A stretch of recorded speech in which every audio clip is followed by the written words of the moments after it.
Striving for equality. India is a country full of surprises.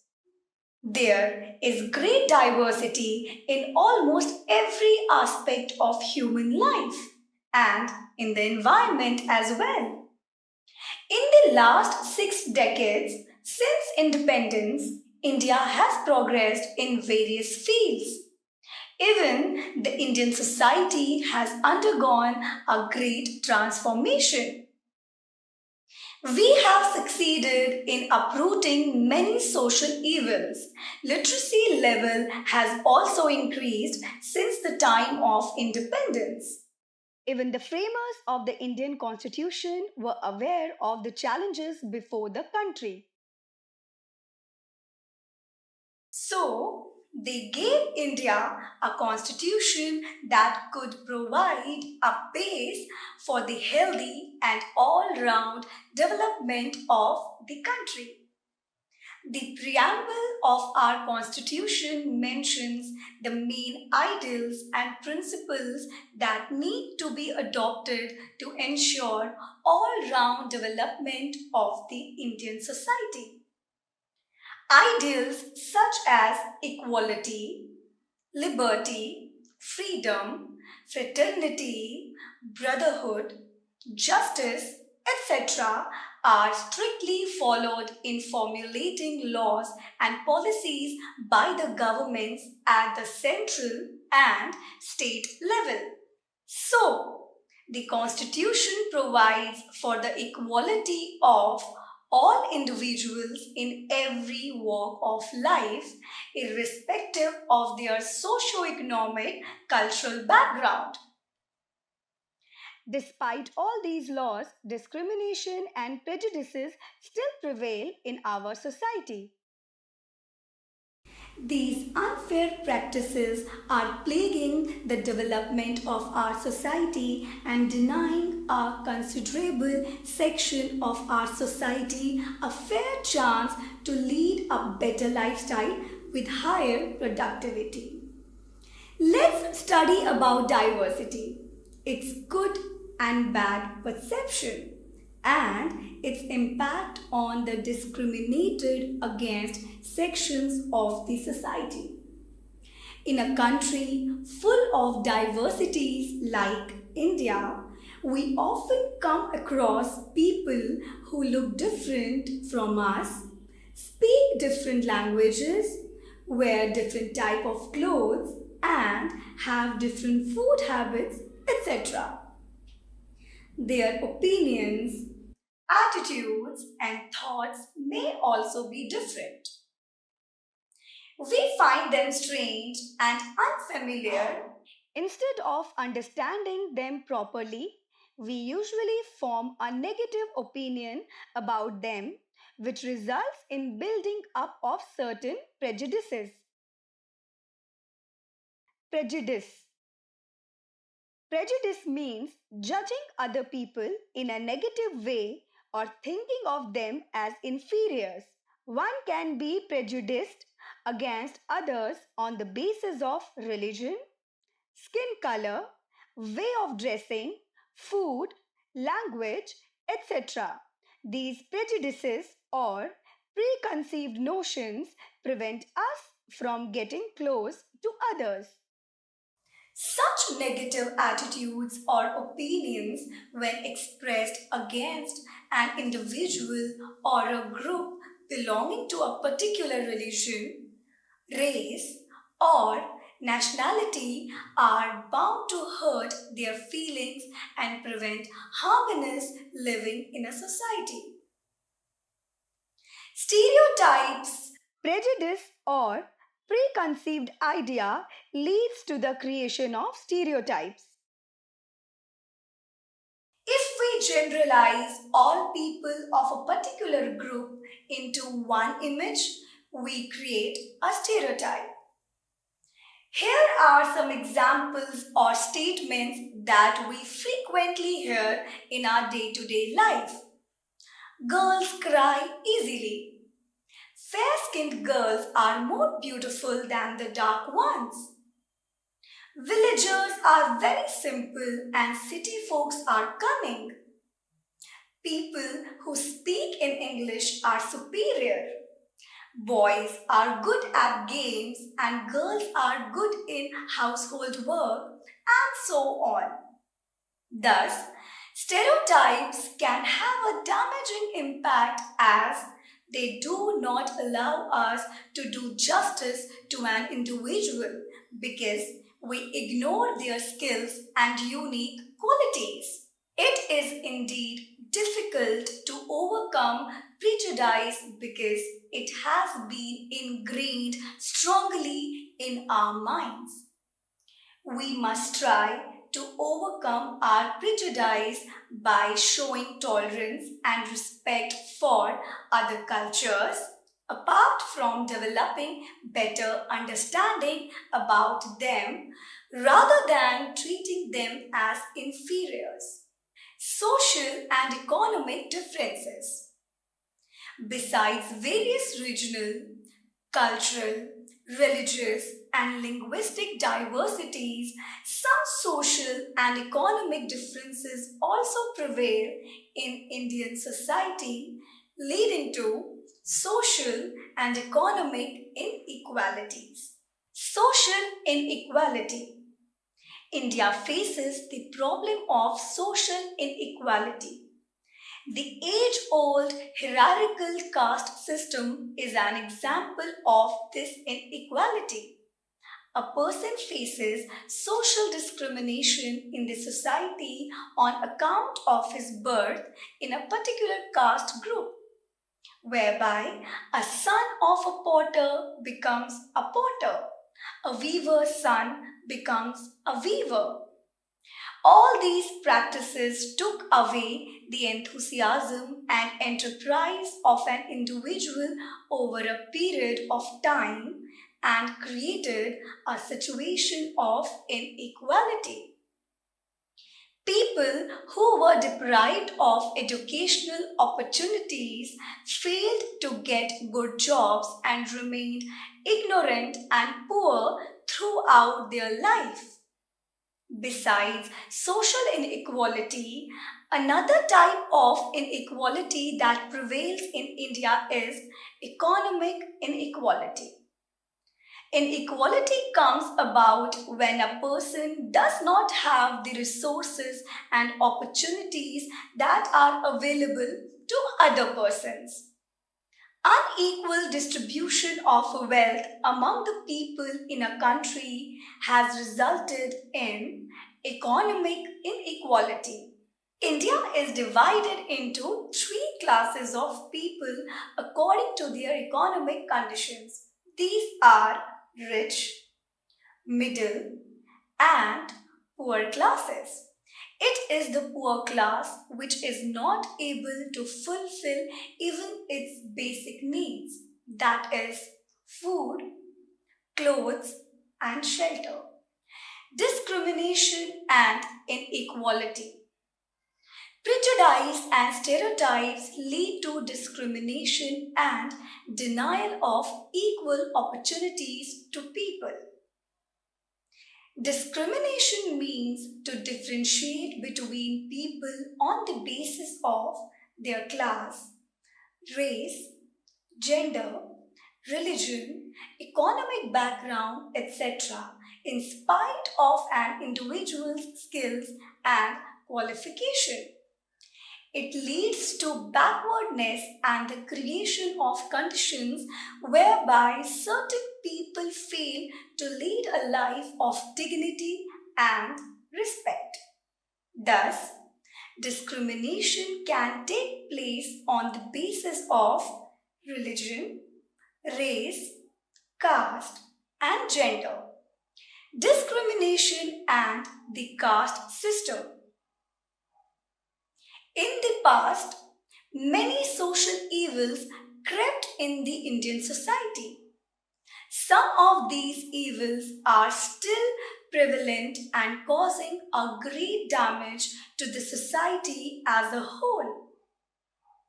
Caste system prevailing in India is one such evil that evolved in the past but is still playing a divisive role in the society.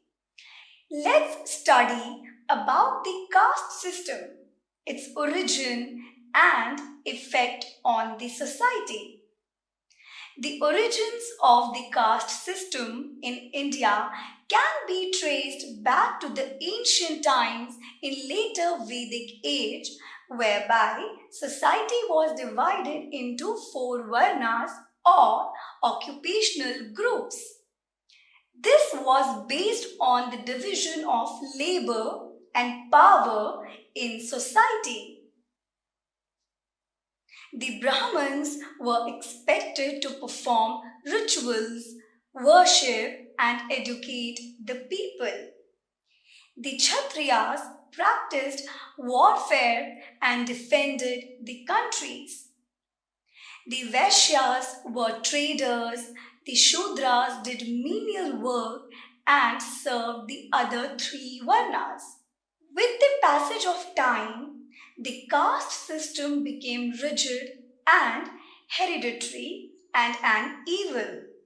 It overlooked a person's potential and enterprise and denied opportunities to competent individuals.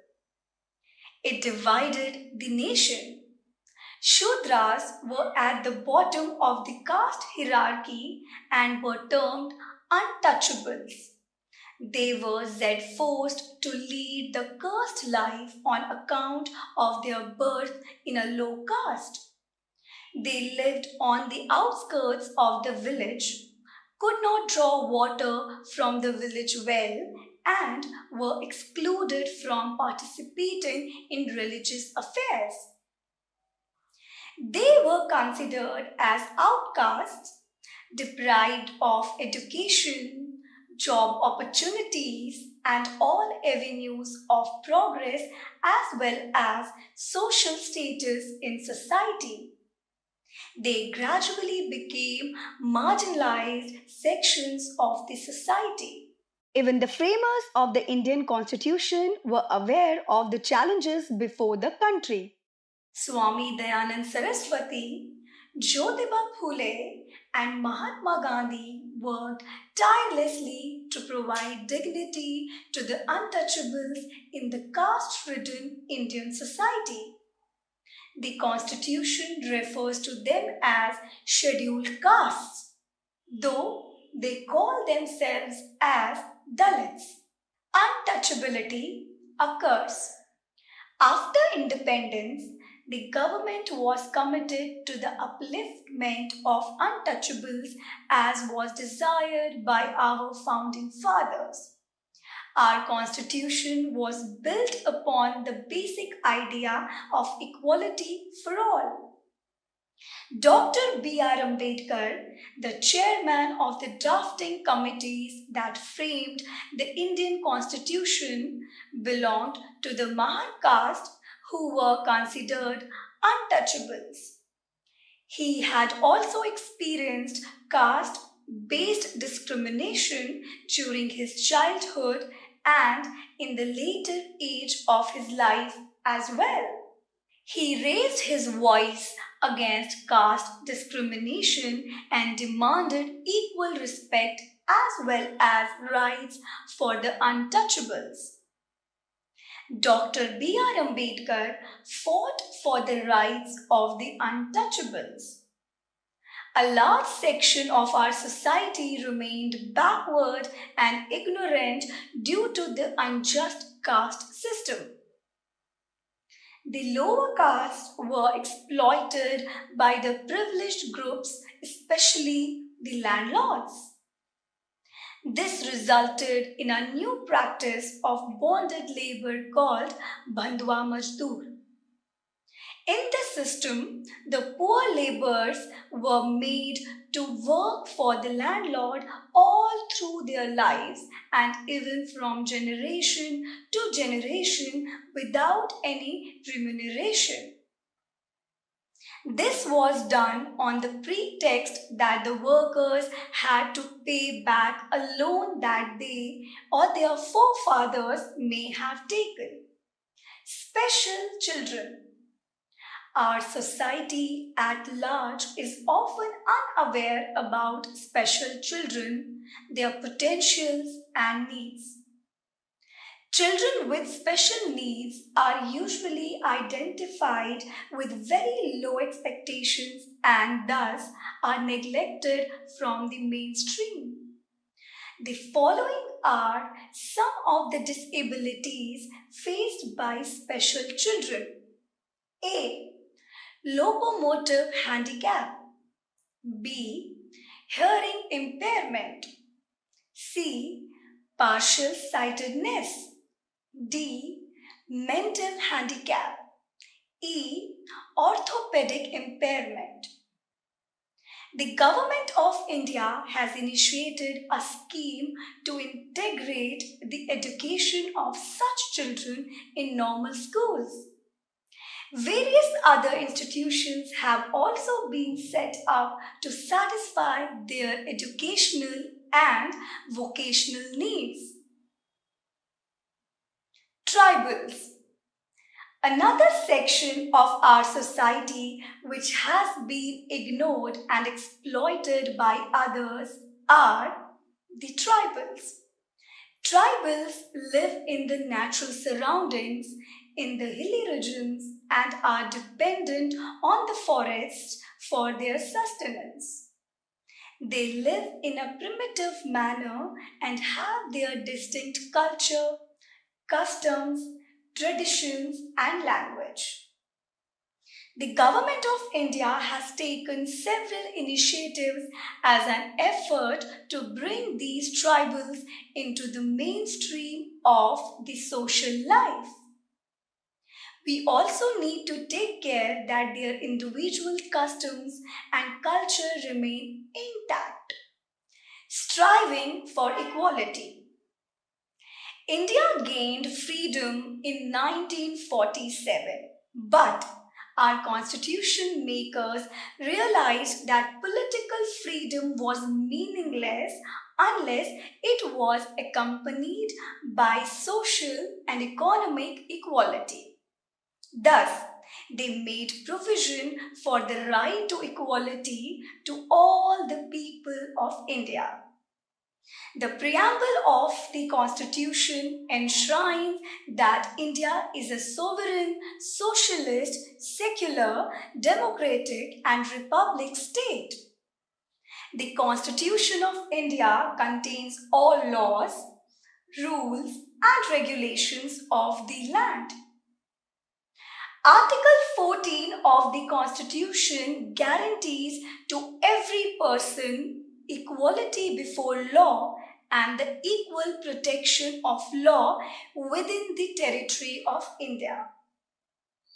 Under Article 15, the Constitution does not allow any discrimination on the grounds of religion, race, caste, sex, or place of birth.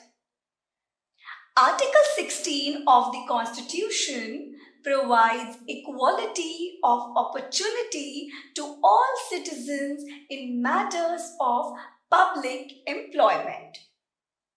It gives power to the state to make provisions for disadvantaged groups. Reservations can be made for women, children, scheduled castes, scheduled tribes, other backward classes, minorities, and physically challenged people. The Constitution says that it shall be the duty of the state to protect the weaker and backward sections from social injustice. Seats are reserved for SCs and STs in the legislative and educational institutions also. The caste system still exists in India. The effects of centuries of advantages and disadvantages continue to be felt even today. The condemnable practice of manual scavenging done by Dalits is the worst form of violation of human rights. Therefore, in 1993, the Indian Parliament had outlawed manual scavenging because of international pressure. The Government of India has also set up separate welfare departments. The Ministry of Social Justice and Empowerment is responsible for looking after the welfare of the scheduled castes and scheduled tribes, etc.